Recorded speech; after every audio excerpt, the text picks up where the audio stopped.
ನಮಸ್ತೆ ವೀಕ್ಷಕರೇ, Kumar news one Kannada ಚಾನಲ್ಗೆ ನಿಮಗೆಲ್ಲರಿಗೂ ಸ್ವಾಗತ.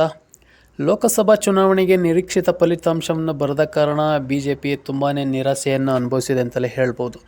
ಯಾಕಪ್ಪ ಅಂತಂದರೆ ಎಲ್ಲ ನ್ಯೂಸ್ ಸಮೀಕ್ಷೆಗಳು ಸಹ BJP 300+ ಅನ್ನೋ ಸ್ಥಾನಗಳನ್ನು ಪಡೆಯುತ್ತೆ ಅಂತಂದು ಸಹ ಒಂದು ಸರ್ವೆ ಸಂಸ್ಥೆಗಳು ಭೇಟಿ ನೀಡಿದ್ವು. ಅದರಂತೆಯೇ ಆದರೆ BJP ಬಹುಮತಕ್ಕೂ 273 ಸೀಟುಗಳಿಗೂ ತಲುಪದೆ ಒಂದು ಸಂಕಷ್ಟದಲ್ಲಿ ಸಿಲುಕಿಕೊಂಡಿರುವ BJP ಈ NDA ಮೈತ್ರಿಕೂಟವನ್ನು ಒಗ್ಗೂಡಿಸಿ ನಿತೀಶ್ ಕುಮಾರ್ ಮತ್ತು TDP ಅವರ ಬೆಂಬಲವನ್ನು ಪಡೆದು ಈಗ ಸರ್ಕಾರ ರಚನೆಗೆ ಮುಂದಾಗಿದೆ. ಅದರಂತೆಯೇ ಇವತ್ತು ಈ ಅಂಗಪಕ್ಷಗಳನ್ನು ಜೊತೆಗೆ ಸೇರಿಸಿಕೊಂಡು ಸರ್ಕಾರ ನಡೆಸೋದು ಎಷ್ಟು ಭದ್ರ ಅಂದ್ಕೊಂಡು ಈಗ BJP ಆಯಾ ರಾಜ್ಯಗಳಿಗೆ ಒಂದು ಕೆಲ ಸಂಸದರುಗಳಿಗೆ ಒಂದು ಗಾಳ ಹಾಕೋದ್ರ ಮೂಲಕ ಮತ್ತೆ ಪಕ್ಷಕ್ಕೆ ಸೇರಿಕೊಂಡು ಒಂದು ಸುಭದ್ರ ಸರ್ಕಾರವನ್ನು ನಡೆಸಬೇಕು ನಾವು 5 ವರ್ಷ ಅಂತ ಅಂದ್ಬಿಟ್ಟು ಒಂದು ಮೆಗಾ ಪ್ಲ್ಯಾನನ್ನು ನಡೆಸಿ ಒಂದು ಬಿಗ್ ಆಪರೇಷನ್ಗೆ ಕೈ ಹಾಕಿದೆ. ಹಾಗಾದರೆ ಯಾವುದದು ಬಿಗ್ ಆಪರೇಷನ್ ಅಂತ ತಿಳ್ಕೊಂಬರೋಣ ವೀಕ್ಷಕರೇ. ಅದಕ್ಕೂ ಮುಂಚೆ ನಮ್ಮ ಚಾನಲ್ನ ಸಬ್ಸ್ಕ್ರೈಬ್ ಮಾಡಿಲ್ಲ ಅಂದರೆ ದಯವಿಟ್ಟು ಸಬ್ಸ್ಕ್ರೈಬ್ ಮಾಡ್ಕೊಳ್ಳಿ ಮತ್ತು ಬೆಲ್ ಬಟನ್ ಮೇಲೆ ಕ್ಲಿಕ್ ಮಾಡಿ. ಹೌದು ವೀಕ್ಷಕರೇ, ಮಹಾರಾಷ್ಟ್ರದಲ್ಲಿ BJPಗೆ ನಿರೀಕ್ಷಿತ ಫಲಿತಾಂಶ ಬರದ ಕಾರಣ ಈಗ ಮಹಾರಾಷ್ಟ್ರದಲ್ಲಿ ಉದ್ಧವ್ ಠಾಕ್ರೆ ಅವರ ನೇತೃತ್ವ ಶಿವಸೇನೆಯಿಂದ ಹೊಸದಾಗಿ ಆಯ್ಕೆಯಾಗಿರುವ 2 ಲೋಕಸಭಾ ಕ್ಷೇತ್ರದ ಸದಸ್ಯರು ಮುಖ್ಯಮಂತ್ರಿ ಏಕನಾಥ್ ಶಿಂದೆ ಅವರೊಂದಿಗೆ ನಿಕಟ ಸಂಪರ್ಕದಲ್ಲಿದ್ದಾರೆ ಅಂತಂದು ಸಹ ಒಂದು ಶಿಂದೆ ಅವರ ನೇತೃತ್ವದ ಶಿವಸೇನೆ ಶನಿವಾರ ಹೇಳಿದೆ. ಪತ್ರಿಕಾಗೋಷ್ಠಿಯಲ್ಲಿ ಶಿಂದೆ ನೇತೃತ್ವದ ಶಿವಸೇನೆ ವಕ್ತಾರ ನರೇಶ್ ಮಸ್ಕೆ ಅವರು ಈ ವಿಚಾರವನ್ನು ಹಂಚಿಕೊಂಡರು.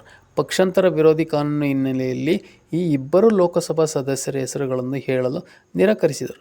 ಇವರೊಂದಿಗೆ ಇನ್ನೂ 4 ಮುಖ್ಯಮಂತ್ರಿಗಳು ಅವರ ಸಂಪರ್ಕದಲ್ಲಿದ್ದಾರೆ. ಅವರು ಶೀಘ್ರದಲ್ಲೇ ನಮ್ಮ ಪಕ್ಷವನ್ನು ಸೇರಿಸಿಕೊಳ್ತಾರೆ ಅಂತಂದು ಒಂದು ದೊಡ್ಡ ಬಾಂಬನ್ನು ಸಹ ಸಿಡಿಸಿದ್ದಾರೆ. ಈ ಸಂಸದರು ಉದ್ಧವ್ ಠಾಕ್ರೆಯವರ ನಾಯಕತ್ವದಲ್ಲಿ ಅಸಮಾಧಾನ ಹೊಂದಿದ್ದಾರೆ ಎಂದು ಥಾಣೆ ಸಂಸದರಾಗಿರುವ ನರೇಶ್ ಮಸ್ಕೆ ತಿಳಿಸಿದರು.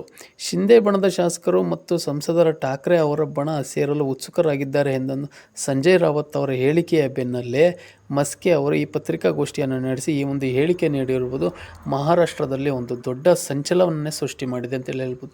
ಮಹಾರಾಷ್ಟ್ರ ಅಷ್ಟೇ ಅಲ್ಲ, ಇವತ್ತು ಕೇಂದ್ರದಲ್ಲಿ ಈ ಒಂದು ಹೇಳಿಕೆ ಮತ್ತು ಈ ಒಂದು ಹೇಳಿಕೆಯಿಂದ ಒಂದು ದೊಡ್ಡ ಸಂಚಲನವನ್ನೇ ಸೃಷ್ಟಿ ಮಾಡಿದೆ ಅಂತಲೂ ಸಹ ಹೇಳಲಾಗ್ತಾ ಇದೆ. ಆದರೆ ಠಾಕ್ರೆ ಅವರು ಸಹ ಒಂದು NDA ಮೈತ್ರಿಕೂಟಕ್ಕೆ ಸೇರಿಕೊಳ್ತಾರೆ ಅನ್ನೋ ಒಂದು ಮಾತುಗಳು ಸಹ ಕೇಳಿಬರ್ತಾ ಇದ್ದಾವೆ ವೀಕ್ಷಕರೇ. ಏಕೆಂದರೆ ಮೊನ್ನೆ ನಡೆದಂಥ NDA ಮೈತ್ರಿಕೂಟದ ಒಂದು ಸಭೆಯಲ್ಲಿ ಇವತ್ತು ಬಾಳ್ ಠಾಕ್ರೆ ಅವರು ಭಾಗವಹಿಸದೇ ಇರುವುದು ಒಂದು ಎಲ್ಲರ ಅನುಮಾನಗಳಿಗೆ ಒಂದು ಎಡೆ ಮಾಡಿಕೊಟ್ಟಿದೆ ಅಂತಲೇ ಹೇಳ್ಬೋದು. ಇದರ ಮಧ್ಯೆಯೇ ಸಹ ಈ ಒಂದು 6 ಜನ ಸಂಸದರು ಸಹ ಈ ಒಂದು ಏಕನಾಥ್ ಶಿಂದೆ ಅವರ ಸಂಪರ್ಕದಲ್ಲಿ ಇದ್ದಾರೆ ಅನ್ನೋದು ಸಹ ಒಂದು ದೊಡ್ಡ ಬ್ರೇಕಿಂಗ್ ನ್ಯೂಸ್ ಅಂತಲೂ ಸಹ ಹೇಳಲಾಗ್ತಾ ಇದೆ ವೀಕ್ಷಕರೇ. ಹಾಗಾದರೆ ಮುಂದಿನ ದಿನಗಳಲ್ಲಿ ಇದನ್ನು ಯಾವ ಮಟ್ಟಕ್ಕೆ ಹೋಗುತ್ತೆ, ಮಹಾರಾಷ್ಟ್ರದಲ್ಲಿ ಯಾವ ಕ್ಷಿಪ್ರ ಬೆಳವಣಿಗೆ ನಡೆಯುತ್ತೆ ಅನ್ನೋದು ಸಹ ನಾವೆಲ್ಲರೂ ಕಾದು ನೋಡಬೇಕಾಗಿದೆ ವೀಕ್ಷಕರೇ. ಅದೇ ನಮ್ಮ ಮಾಹಿತಿ ನಿಮಗೆ ಇಷ್ಟ ಆಗಿದ್ದರೆ ದಯವಿಟ್ಟು ನಮ್ಮ ಚಾನಲ್ನ ಸಬ್ಸ್ಕ್ರೈಬ್ ಮಾಡಿ ಮತ್ತು ಬೆಲ್ ಬಟನ್ ಮೇಲೆ ಕ್ಲಿಕ್ ಮಾಡಿ ಅಂತ ಹೇಳ್ತಾ ಮತ್ತೆ ಮುಂದಿನ ವೀಡಿಯೋದಲ್ಲಿ ಸಿಗೋಣ. ಅಲ್ಲಿವರೆಗೂ ಎಲ್ರಿಗೂ ಧನ್ಯವಾದಗಳು.